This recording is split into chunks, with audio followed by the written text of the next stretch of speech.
নমস্কার সকলকে। আজকে আমরা স্বাধীনতা দিবস উপলক্ষে কলা গাছের একটা স্মৃতিসৌধ বানাবো।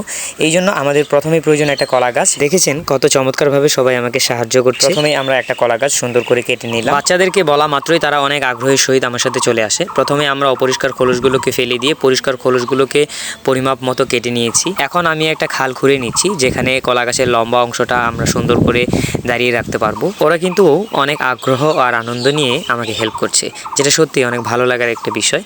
আর এখন আমি একটা কলার মোচা এই কলা গাছের উপরে অংশে দিয়ে দিচ্ছি, যাতে করে এটা দেখতে অনেকটা সুন্দর লাগে। স্মৃতিসৌধটা দেখতে ঠিক কেমন হবে সেটা দেখতে গেলে অবশ্যই ভিডিওটার শেষ পর্যন্ত থাকতে হবে। এখন আমি আমাদের জাতীয় পতাকাকে একটা গাছের ডালের সাথে বেঁধে এটাকে মাটিতে সুন্দর করে দাঁড় করিয়ে রাখবো। অবশেষে তৈরি হয়ে গেছে আমাদের স্মৃতিসৌধ। এখানে শ্রদ্ধাঞ্জলি দেওয়ার জন্য এখন আমি সবাইকে ফুলগুলো ভাগ করে দিচ্ছি। আমরা হয়তো মুক্তিযুদ্ধ দেখিনি ঠিকই, কিন্তু এই রাষ্ট্রের জন্য যারা প্রাণ বিসর্জন দিয়েছিলেন সেই গৌরবময় স্মৃতিকথা অধ্যয়ন করলেই রীতিমতো তাদের প্রতি শ্রদ্ধায় মাথা নুয়ে পড়ে। এক সাগর রক্তের বিনিময়ে বাংলার স্বাধীনতা আনলে যারা, আমরা তোমাদের ভুলব না, আমরা তোমাদের ভুলব না।